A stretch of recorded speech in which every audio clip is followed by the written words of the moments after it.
Muchas gracias, don Joaquín. Buenas tardes a todos y a todas. Espero que a esta hora, con la marea alcalina, no los canse. Tomando en cuenta ya lo expuesto por las compañeras de la mesa, mucho con lo que yo estoy de acuerdo. Voy a tratar de hacer nada más apuntes en la dirección, tal vez en temas que creo que no fueron abordados precisamente por el enfoque de cada una de las personas que vamos a exponer hoy. Quisiera aclarar, no está de más señalar que en mi condición de juez no vengo a exponer, sino que esto es un planteamiento a manera de ley referenda en mi condición personal. No hablo ni por el Poder Judicial, ni hablo por el Tribunal Contencioso Administrativo y pues para los que conocen la dinámica del Tribunal Contencioso Administrativo y saben lo que hace la sección tercera, en función de contralor no jerárquico de legalidad en materia municipal, pues comprenderán que van a haber ciertas preguntas que en el tanto puedan afectar o referirse a un caso concreto, pues no las podría contestar si es que hay preguntas en esa dirección en casos concretos. En todo lo demás, como verán, estaré a su disposición. Órganos colegiados. No voy a detenerme en este tema. Todos conocemos, los que han trabajado con una administración o están cerca, la cantidad tan exorbitante de órganos de esta naturaleza y la cantidad de nombres también con la que son conocidos en las administraciones públicas: comités, juntas, consejos, comisiones, consejos con C, consejos con S, cámaras, etcétera. La doctrina, y aquí quisiera recomendar también, igual que lo hizo doña María Lourdes, el libro de don Julián Valero Torrijos, que lo pueden descargar, está en formato PDF en la página del INAP de España, está abierto al público, es una excelente obra. Inclusive si alguien lo quiere ver como un problema, el único inconveniente es que es muy detallado y eso hace que sea una obra pues muy extensa, pero es un material de consulta obligatoria en esta materia. La doctrina, los diferentes autores nos hacen normalmente una clasificación de órganos colegiados y aquí es donde quisiera comentarles qué es lo que yo les vengo a plantear. Mi ponencia se va a centrar básicamente en 3 puntos únicamente. Uno, en una observación que la doctrina tanto nacional, me refiero a don Eduardo Ortiz, como la doctrina extranjera insisten mucho en este punto de la necesidad de la tipología, algo de lo cual ya tocó doña María Lourdes y ya tocó doña Silvia. Y en un segundo momento voy a hacer una referencia a los 3 temas que en la casuística del Tribunal Contencioso Administrativo podemos encontrar más recurrencia en la litigiosidad de temas. No con esto quiero decir que son los temas que generan más anulaciones de acuerdos o de actos administrativos de órganos colegiados, pero sí son temas que generan muchos debates. Y finalmente, una referencia muy pequeña a el tema de teletrabajo y órganos colegiados, que es algo de lo que Silvia ya también adelantó un poquitito, entonces esta parte va a ser, como verán, muy rápida. La doctrina, en mayor o menor medida, nos insiste en la importancia de la tipología, no de la nomenclatura, sino de la clasificación de los órganos colegiados en atención a las características de los conflictos que se pueden presentar a lo interno de su seno. Y entonces aquí nos presenta a los órganos colegiados no como un tipo de órgano, sino como un espectro de órganos de la administración pública que tienen la característica que pueden ser objeto de conflictos a lo interno de sus órganos. Y es con base en eso que el espectro varía desde los de representación política, que son por esencia los que ofrecen una mayor posibilidad de confrontación, pasando por toda una variedad de órganos hasta llegar a los órganos colegiados integrados por funcionarias y funcionarios técnicos en ciencias duras, por ejemplo, de la misma especialidad. Y ahí nos encontramos, en esta línea lo estoy poniendo a manera de ejemplo nada más, una serie de órganos intermedios teniendo como base esta posible contradicción de intereses. Esta multiplicidad de órganos atendiendo a estas características, la doctrina los va clasificando normalmente en dos grandes categorías. ¿Dónde está el límite entre unos y otros? Eso va a depender mucho de la persona que haga el análisis. Lo que sí hay certeza es que hay un consenso en que los órganos colegiados normalmente tienen como característica el que son o representativos de intereses, en donde los miembros van al órgano a luchar, a procurar un beneficio para un sector o para un grupo o para una agrupación política que representan, o son órganos que tienen como finalidad, lo que bien señalaba doña Silvia, el participar en condición de especialistas dentro de la misma administración. Esta tipología es la que va a determinar el funcionamiento de los órganos colegiados, porque como vamos a ver a continuación en una tablita que ya les muestro, la litigiosidad se presenta cuando tratamos de resolver conflictos en relación con estas dos categorías de órganos colegiados que por esencia tienen una dinámica de trabajo muy distinta. Y entonces aquí es donde los autores, si bien nos señalan la importancia de tener claridad en materia de reglas generales de funcionamiento de órganos colegiados, hay una serie de letras menudas o de detalles que pueden ser abordados de una mejor manera, teniendo claridad en esta gran clasificación, en esta gran división de órganos colegiados en esos dos grupos. Aquí yo estoy poniendo una serie de aspectos que tanto la doctrina como la casuística nos ha enseñado que generan, por decirlo así, conflicto a la hora de aplicar la misma regla a cada uno de estos dos tipos de órganos colegiados. Y entonces vamos a ver cómo la doctrina nos señala la importancia, por ejemplo, de que en materia de reglas de convocatoria, si bien la densidad normativa que debe aplicar a los órganos ordinarios colegiados de la administración es importante, en materia de representación, en caso de órganos colegiados, las reglas de nulidades deben tener un estándar todavía más alto. Sin embargo, cuando empezamos a ver lo que la doctrina, analizando casos concretos, nos dice del quórum estructural, que como bien nos decía doña Silvia, es el que tiene que ver con el número de personas que tienen que estar para que el órgano funcione, la doctrina nos explica de una manera muy sencilla que el quórum estructural, tratándose de órganos de representación política, normalmente no requiere de una regulación tan estricta como la de los órganos colegiados, porque va a ser el mismo órgano, el mismo grupo representado el que va a estar interesado en que su representante en el colegio esté asistiendo y esté participando activamente. Por otra parte, este tema de una regulación de quórum estructural bajo en el contexto de los órganos representativos, nos plantea algún autor que permite adicionalmente que el rompimiento de quórum en este tipo de órganos políticos no se utilice como una arma para impedir que la administración avance. Sin embargo, la regla se invierte cuando hablamos de quórum funcional, y aquí don Eduardo Ortiz, cuando analiza el tema de los órganos colegiados en sus tesis, él incluso empieza a plantear la necesidad no solo de quórum estructural, de quórum funcional alto, tratándose de colegios funcionales, de colegios ordinarios, de órganos colegiados ordinarios, sino que inclusive plantea de manera expresa que tratándose de órganos muy técnicos, la regla debería ser incluso lo que él denomina el quórum plenario.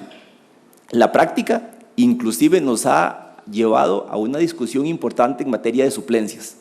porque la ley general tiene una regulación pues específica para órganos colegiados, pero cuando habla de suplencias, como bien lo señalaba doña Silvia, pues nos plantea una regla única. Y es que se imaginarán ustedes que en materia de suplencias en órganos colegiados no es lo mismo cuando el órgano está integrado por funcionarias y funcionarias, todos técnicos en una materia, y uno debe ser reemplazado, pues tenemos un suplente. Esta regla, que para todos es bastante sencilla, genera mucha discusión cuando estamos en materia de órganos colegiados de naturaleza representativa, porque aunque la lógica nos diría que en un órgano de esa naturaleza, cuando un representante de un grupo o de un sector no puede participar, pues la persona llamada a suplirlo va a ser una persona también suplente de ese órgano, de ese sector o de esa agrupación. Al no tener reglas específicas en esta materia, pues esto nos genera alguna discusión. Otro aspecto que genera una enorme discusión práctica desde el punto de vista de la controversia en materia de acuerdos de estos órganos es hasta dónde un miembro puede participar en una decisión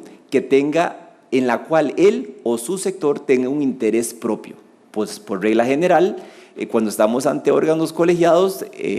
la regla que todos seguimos es, mire, si usted tiene un interés, sepárese del asunto.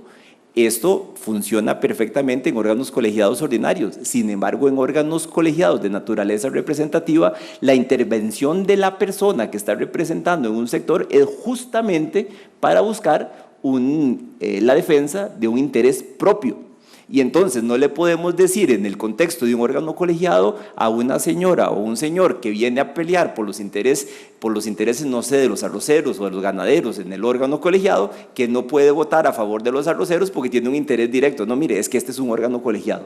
Y estas reglas, como bien lo señalaba doña María Lourdes, para las personas que son operadoras jurídicas, tienen mucho sentido y mucha lógica en su actividad diaria. Pero es muy frecuente, los que hemos trabajado como asesores jurídicos en la administración, a veces nos enfrentamos al caso en donde nos llaman de un órgano y si la persona con la que nos estamos relacionando no es abogado, lo que quiere es ver una norma. Dígame dónde dice, dígame cómo, porque aquí lo único que me está diciendo es que si hay interés ella no puede votar, o que si aquí estamos en un supuesto en donde la persona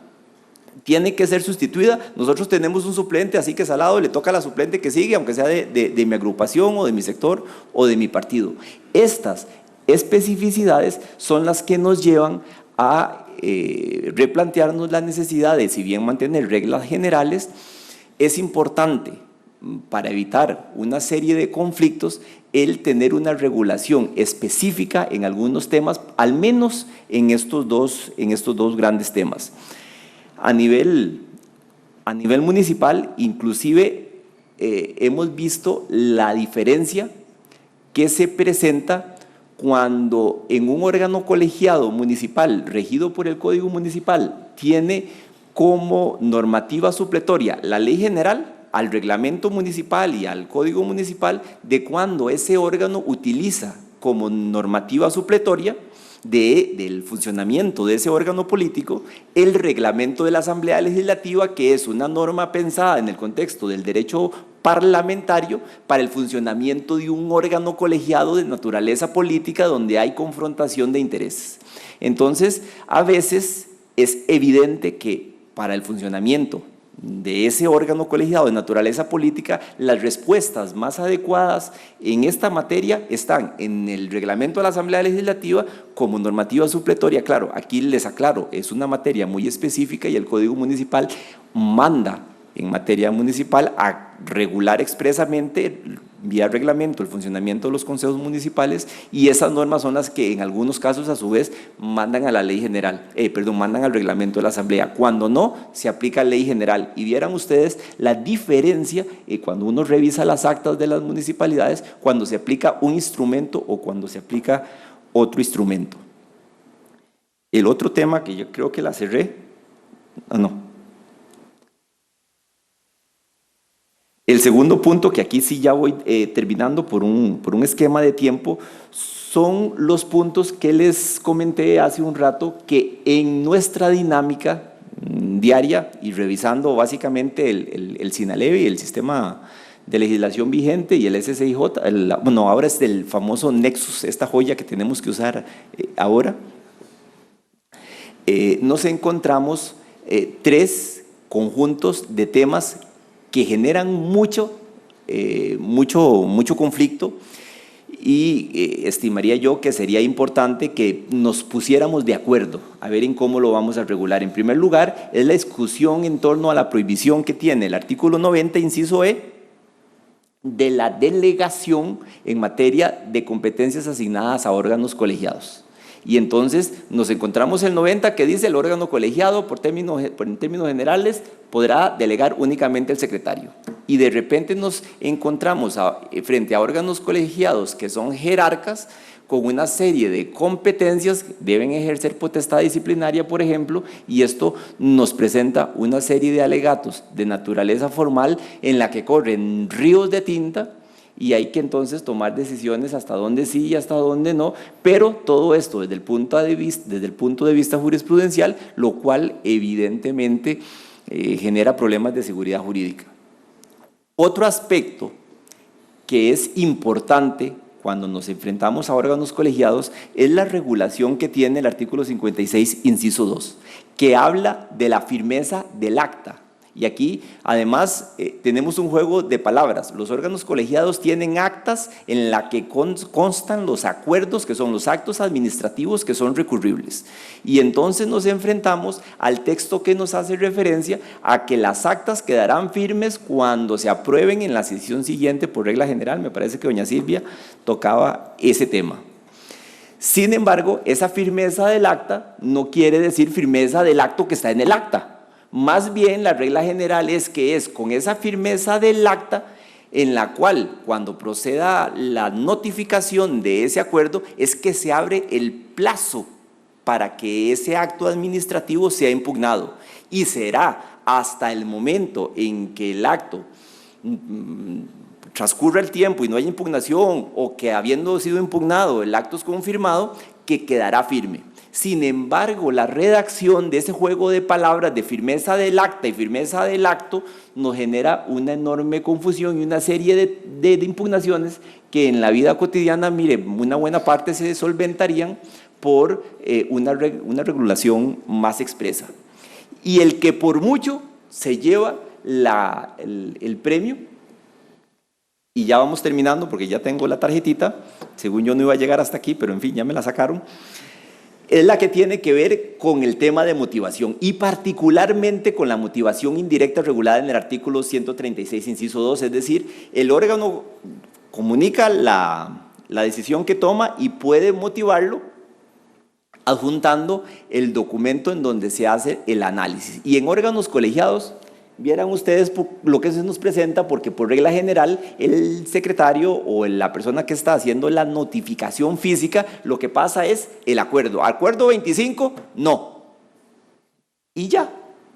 Y entonces se nos abre una constelación de aspectos o de discusiones de qué pasa cuando es un órgano de representación política y lo que notifican como justificación es el acta en el que solo habla uno de los órganos, uno de los integrantes del colegio. O qué pasa si es válido que se notifique el acuerdo, pero además del acuerdo viene como justificación el dictamen vinculante o la recomendación vinculante, si fuera la auditoría o la contraloría o la procuraduría. Pasa eso como justificación o no justificación, y entonces tenemos reglas muy claras en materia de notificación, de motivación de actos administrativos en el 136, pero cuando llevamos esas normas al contexto de órganos colegiados, se nos presenta una enorme discusión en estos temas que les he planteado, y hay 5 o 6 supuestos adicionales. ¿Qué pasa si la notificación viene como motivada nada más con la moción que presentó uno de los órganos?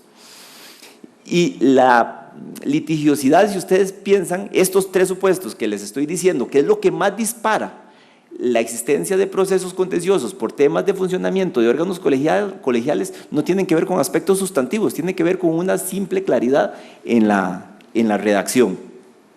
Quisiera terminar nada más con el tema de órganos colegiados y teletrabajo. Aquí el criterio que he podido encontrar, que es muy poco todavía lo que se ha ido generando en este tema, es, puede existir, sí, yo inclusive soy un poquito más abierto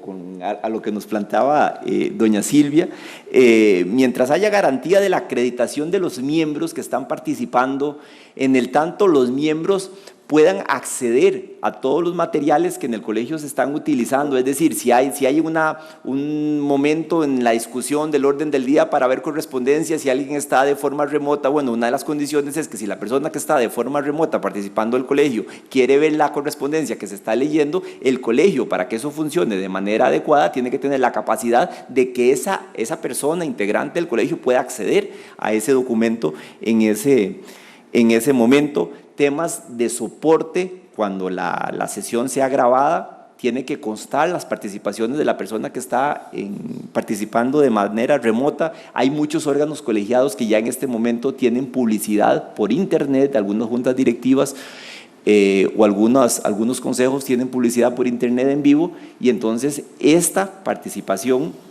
debería también garantizarse en estos temas de publicidad. Y cerraría coincidiendo con doña Silvia que en estos casos tan atípicos, pero creería yo que en el mediano plazo, esperaría yo que en el corto se vuelvan la regla para la eficacia de la administración pública, hayan reglas claras en materia de suplencia. Y con eso estaría terminando mi intervención. Les agradezco porque veo poquitas personas dormidas, solo 3 en este momento.